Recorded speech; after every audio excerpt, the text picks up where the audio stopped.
Major disruption continues, meanwhile, to the rail network in the UK after Tuesday's strike action. Talks are taking place today between unions and rail bosses to try and reach a deal in a row over pay, reforms and working conditions. On Tuesday, thousands of workers in the UK walked off the job, with unions saying they need pay rises that better keep track with current inflation levels.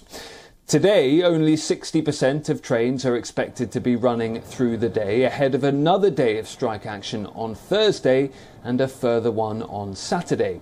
Deputy Prime Minister Dominic Raab earlier described the industrial action as militant, and he said it will only hurt the poorest in our society. The government says it won't intervene in negotiations, insisting that they are for the unions and the rail bosses to sort out. Okay, Cabinet, good morning. I want to say something about the rail strikes that are today causing significant disruption and inconvenience up and down the country, making it more difficult for people to get to work, risking people's appointments, making it more difficult for kids to sit exams, all sorts of unnecessary aggravation this is going to cause. And I want to emphasise to everybody this morning why I think those strikes are so wrong and so unnecessary.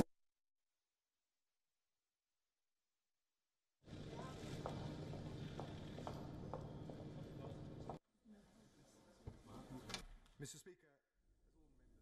Okay, great. Staying in the UK, and Justice Secretary Dominic Raab has just got to his feet in the House of Commons to set out changes that the UK is making to parts of its legal system. The country will remain under the jurisdiction of the European Court of Human Rights, but Dominic Raab will set out powers to push back against some of its rulings. Let's have a listen now to some of Dominic Raab's statement to the House of Commons. Thank you, Mr. Speaker, to ask the Prime Minister to make a statement on reports of events held. It was very much spearheading to promote reform. Our approach is crafted very much with that in mind, to facilitate that dialogue between the United Kingdom and Strasbourg and avail ourselves of the margin of appreciation which is within the bounds of the Convention. Equally, as a matter of basic democratic principle, we will reaffirm and reinforce the democratic oversight and control exercised by this House. Now, Mr. Speaker, our Bill of Rights sets out a range of important reforms, a permission stage in the UK courts to assert greater checks over frivolous claims at an earlier stage. That, of course, reflects the Strasbourg Court itself, which has an admissibility stage. We've included provision to ensure that behaviour of anyone claiming a breach of their human rights is taken into account when our courts consider compensation. It's a principle of law in this country that those who come to equity do so with clean hands. I think that should be reflected in human rights claims as well. We will also expressly, Mr. Speaker, provide for greater weight to be given to Parliament's determination of the public interest set out in primary legislation when considering the interpretation of rights to ensure we are better equipped to protect the public. And that will reinforce our ability to, for example, deport more foreign national offenders, and in particular, those claiming ever more elastic interpretations of Article 8 and the right to family life to frustrate the deportation process. It will also ensure we can deliver our reforms to the parole system. So when it comes to those finely balanced assessments of risk in decisions on the release of potentially dangerous offenders, public protection is the overriding priority. Our Bill of Rights will also mean that we can prevent well-meaning but counterproductive and onerous straitjacket regulatory burdens being placed on our public services, resulting from rulings determined by lawyers in court rather on such sensitive matters being set by elected lawmakers in this House.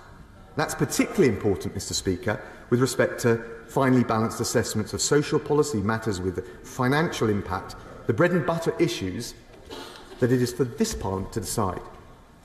Mr. Speaker, we have consulted and engaged very widely across the whole of the United Kingdom. We will continue to do so. This is a UK-wide reform, but we want to work with all of the devolved administrations on these essential reforms. So we will be seeking legislative consent motions, noting nevertheless that the status of the Human Rights Act is as a, and I quote, protected enactment under the devolved settlements.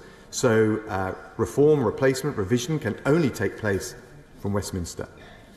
Mr. Speaker, our Bill of Rights will strengthen our proud tradition of freedom. It will demarcate a clearer separation of powers. It will ensure greater respect for our democratic institutions, and it will better protect the public and restore a healthy dose of common sense to the justice system, which is essential for commanding public confidence. Ultimately, it will make us free. Dominic Raab there, the UK's Justice Secretary in the House of Commons, setting out plans for the government's new Bill of Rights. And the timing of this is key. It comes just days after the European Court blocked the UK's move to deport some asylum seekers to Rwanda. And so the UK is beginning this new period of legislation, as we've been hearing there from Dominic Raab, the UK Justice Secretary.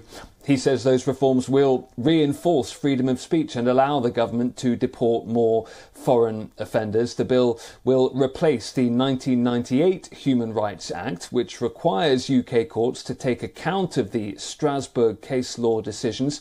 Several times, though, the courts here in the UK have interpreted taking account of the law as a duty to follow the rules. The government's move is causing a major backlash. Opposition parties are among those people criticising this move, but also rights campaigners and legal activists too. They say the plan will erode people's rights. The government would dispute that. The critics would also say it will hand too much power to ministers.